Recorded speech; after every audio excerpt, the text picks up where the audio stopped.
Mrs. Merkel, Anthony Wordsmith from the Sunday Times. Just want to know, what is the EU's stance post-Brexit for entertainment? Oh yeah, that is very simple. Release the clowns!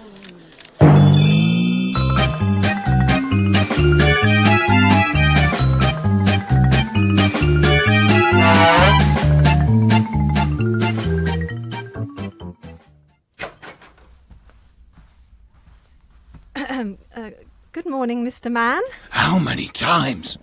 It's just Batman, Maureen. One word, like Cher. Right, yes. Listen, Batman, my husband and I have been talking. Oh, how is Percy? You mean since they removed the batarang from his foot? He's getting better, thank you. Yeah, again, sorry about that. I shouldn't have left it lying around. It's been lovely having you here, but you've been sleeping on our couch for a fortnight now, and Percy and I were wondering if you might be, well, leaving soon? I'm sure you've got plenty to do elsewhere. Oh, the village has been keeping me busy. It's a regular urban cesspool here. A lot of crime for me to fight.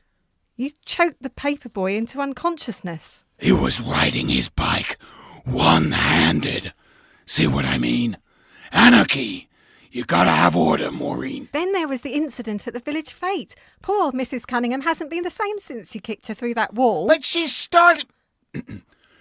She startled me. She was only in fancy dress. I don't like clowns. Don't you need to be getting back to Gotham City? Ah, but I hate it there. I keep beating up costume maniacs and dragging them to Arkham Asylum. And they keep breaking right back out. They might as well just install revolving doors so they can cut down on the number of guards who get killed during breakouts. There's only so many funerals Wayne Enterprises is gonna anonymously pay for. Oh, not that I'm Bruce Wayne. I never said you were. Look, I'm sorry, but enough is enough. No more dangling the mayor off the roof of the town hall to get a free parking permit for your car, or asking around if anyone knows of any local dark-haired orphan boys who can take a punch. I'm afraid you're just going to have to... What the... Clark! How's it going, buddy? Hey, Bruce. Oh, don't call me Bruce. Hey, Batman. Lois made a joke about me being faster than a speeding bullet in the bedroom, and I threw her into space. Could I crash here for a while? Sure. Maureen, grab us a couple of beers, would ya?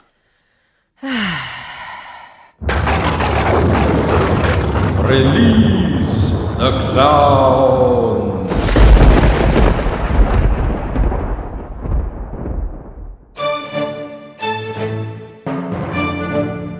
June 1882. London, the greatest metropolis the world has ever seen. A teeming, roaring morass comprising all the best and worst of human enterprise. And standing above the tumults, shining like a beacon of rationality, drawing intellectual wayfarers from all the nations of the globe, the Royal Society. On this sultry summer morning, one such seeker of truth stands transfixed, gazing through the newly fitted glass courtyard doors. Shall we join him?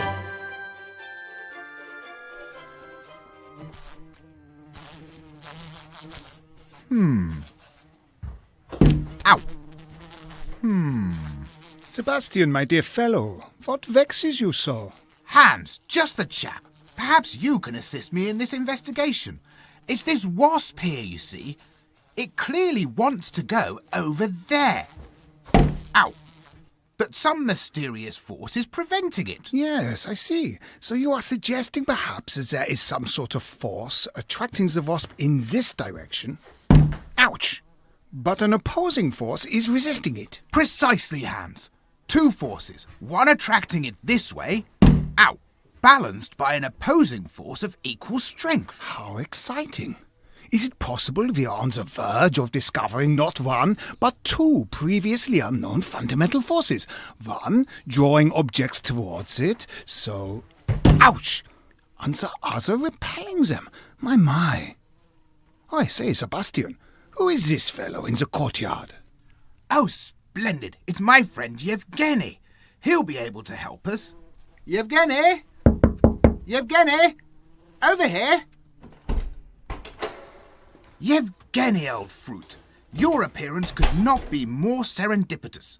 We are engaged in the act of discovery and have need of your insight. Sebastian Dvalrich, where are your manners? You must introduce me to your friend. Oh gosh, I am such a clod. Hans Frey of the Bremen Institute, may I introduce you to Yevgeny, Count Tosimov. Delighted to meet you. The pleasure is all mine. Now, to the matter at hand. Describe the phenomenon which you investigate. Yevgeny, my new friend, it is most fascinating. Sebastian has made an initial observation that this wasp is inexorably drawn forward, ouch, and that it is repelled equally. From which we posit the existence of diametrically opposed elemental forces. Fascinating. The proof of a lateral force attracting objects. Oi!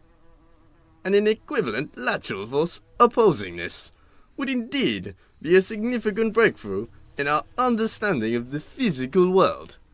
It might even hold the key to travel between the spheres, enabling us, in a vacuum no less, to move both forward in this manner, oi, and backwards.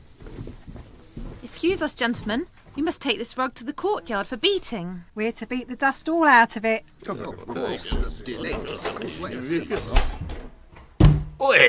Oh, good. Interesting. Attraction. Out. Repulsion. Ouch! Ah, another collision. Oi! Ow. Ouch! Us again, gents. Sorry for the disturbance. Oh, and out you go, Jasper. Shoo! Shoo! Oh. However will we proceed with our investigation? Surely soon another wasp will be similarly attracted here. Ouch! Only to be repelled in proportion. Oi! Of course, if these forces are, as we suspect, fundamental, then inevitably they will come here like this. Ow! Oi! Ow! Oi! Ouch! And so it was that the store of human knowledge increased in those halcyon, late Victorian days. For this truly was the age of discovery.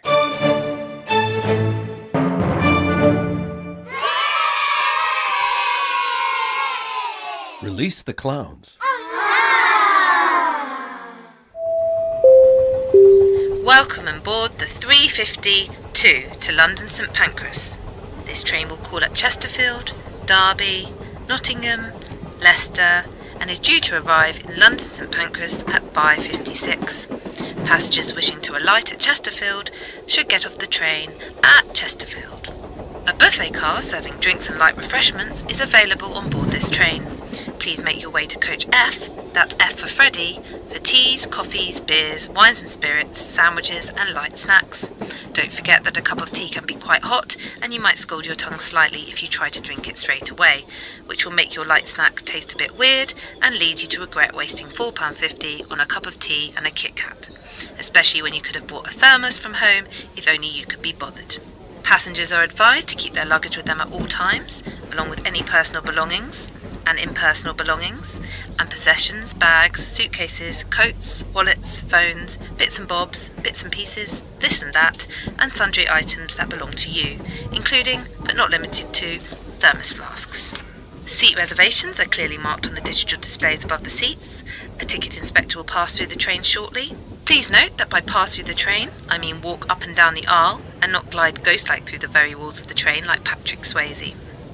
Passengers without a valid train ticket will be asked to buy a ticket at full price. Please insert own joke here about the disgusting price of train tickets in this country. Safety notices are available in each carriage. Please take some time to familiarise yourself with the information. Toilets are located at the end of each carriage. Please urinate and defecate in the toilet. Breaking wind may be done in your pants at your seat. Breathing, thinking and digesting your food is also recommended at all times. Wi-Fi is available on this service. Passengers are advised... Oh. We're at Chesterfield already.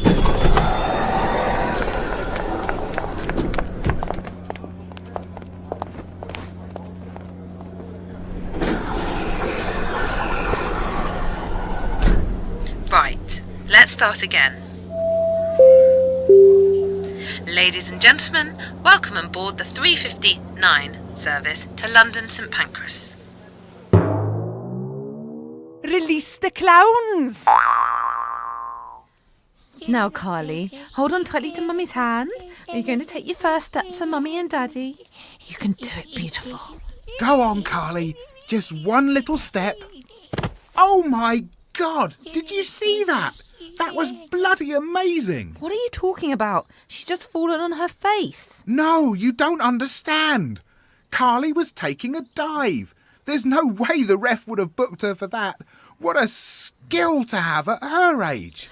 For goodness sake, Clive, does everything have to be about football with you? Now help me get her up. Look, now you've got her all excited and she's dribbling. Dribbling? Let me have a closer look. Wow, that is some pretty solid dribbling. Can you get a tissue? It's really gushing out there. I've never seen such dribbling. And she knew we hadn't our defence in order. Top lass. Oh, now you've made her cry. Don't worry, Carly, darling. I've got your dummy. Dummy? Come on, Carly. Come on, take your dummy for Mummy. Look at her little head dummying left and right. She's really got you at 6s and 7s. The question we have to ask ourselves is Mummy ever going to be able to get that dummy into... Ow! You just kicked me. Well, it's all in the spirit of the game. Release the clans!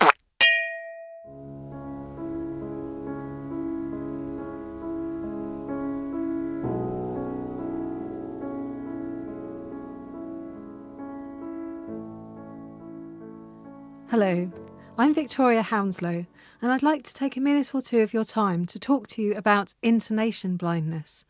IB is a condition that affects one person in 6, 100,000. People like me. That's right. People like Graham here. Graham lives with intonation blindness. Yes, I do. Yes, he does. Graham, hello. Hello, Victoria. Graham, when did this condition develop? Around the age of 7. Oh, around the age of 7. But it can affect children as young as 3. As young as 3? As young as 3. That's right.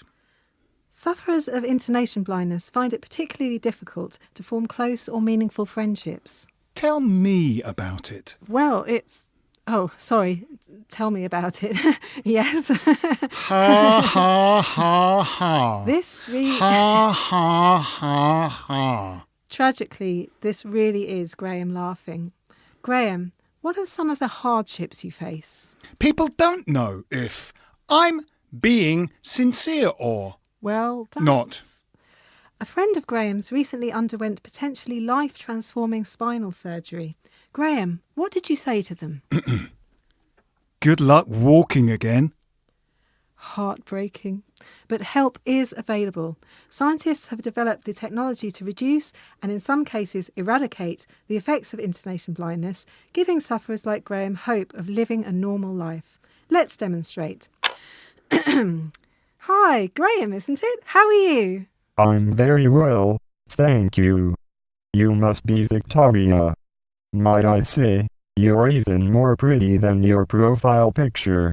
Oh, well, thank you. Would you like a glass of Prosecco? Oh, I hope you don't think me too forward, but I think I'm falling in love with you. And relax. Thank you, Graham. Thank you. This technology could transform the lives of people like Graham, but it doesn't come cheap, so please, please give what you can to the Intonation Blindness Foundation. Please. Graham, maybe I'd better... Please? Graham, let me. Oh, yeah. That's probably for the best. Please help. Help!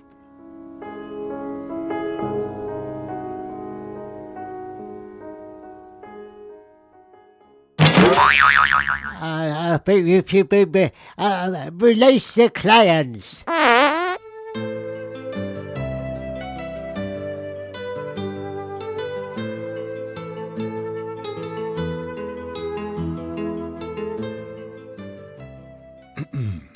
you sure you want to run these interviews yourself, Lady Eleanor? Some of these posts are quite horrible. Brother Botolph, as a lady of means living in the year of our Lord 1346, the only things I'm legitimately allowed to do are sire children, embroider flowers, and organise my household. Quite so, my lady.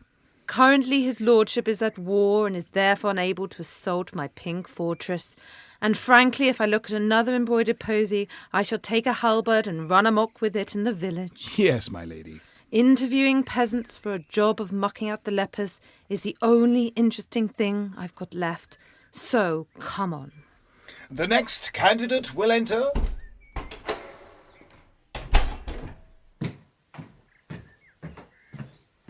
Please state your name. Roger the peasant. And what do you think you can bring to the job of mucking out the lepers? Well, it's like I really want this job, so because I really want it, you should, give it to me. Yes. And what qualifications or experience do you have?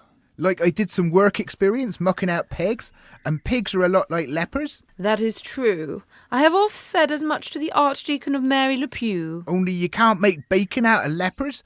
My mum tried that, and it didn't turn out well. They didn't cure properly? No, she got burned as a witch. Yes, we see a lot of this. So, as the spawn of a bride of Satan, you are barred from all jobs except mucking out lepers, disposing of plague victims, and being the Duke of Angoulême and Elector of Mecklenburg. Yeah, but plague work's really, seasonal. And as Elector of Mecklenburg, you can't set your own hours, and you can only get it by being hereditary or some shit like that. So here I am. Lepers. And how do you feel about lepers? Oh yeah, I'm totally into lepers, yeah? I'm passionate about lepers and leprosy and leper colonies. I have a real passion for that. And as it stands, I've got a lot of unpleasant diseases myself. Indeed. That abscess on your neck is certainly suppurating. The stench from the ooze is quite stomach-curdling. Thanks, blood. That means a lot. All right, if you could please go and stand in the very furthest corner of the room, we'd like to confer without the possibility of being influenced by your pustulant miasma. Yeah, whatevs. Well, he certainly is filthy, and very unlikely to be headhunted as Duke of Angoulême and Elector of Mecklenburg. Yes, and he's very well qualified. I mean, a genuine spawn of Satan. I also liked his passion. He really made me feel that the only thing that will give his life meaning and purpose is getting these mucky lepers nice and clean. So, shall we? Yes. Peasant, you've got the job. Bangin'. Send in the applicant for the next post on your way out. Thank you, m'lady.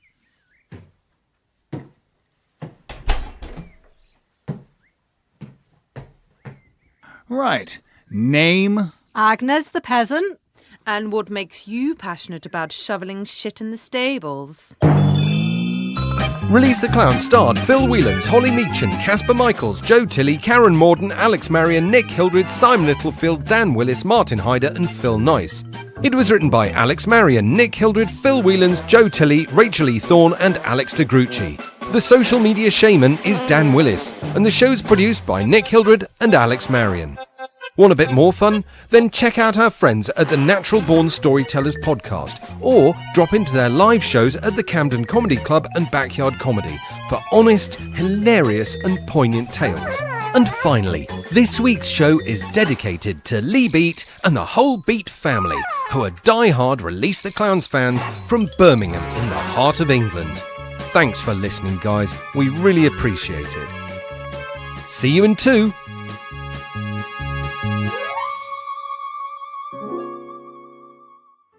Hi, I'm Mike from the Genuine Chit Chat podcast, where we have honest conversations with interesting people. I speak to a wide variety of guests, from travellers to musicians to those afflicted with mental or physical illnesses. There's really no subject that's off limits, from movies to politics and even controversial topics ranging from sex to drug reform and political correctness. So if you still believe in the art of conversation, are intrigued by healthy debates with different ideas and perspectives you may not have thought of, and want a podcast where every episode is about something different with a variety of guests, then this may be the podcast for you. You can hear us on YouTube and all your favourite podcast apps, and follow us on Twitter, Instagram and Facebook. So if you want to hang out and listen to honest conversations with interesting people, then come to Genuine Chit Chat, where I'm your host, Mike Burton.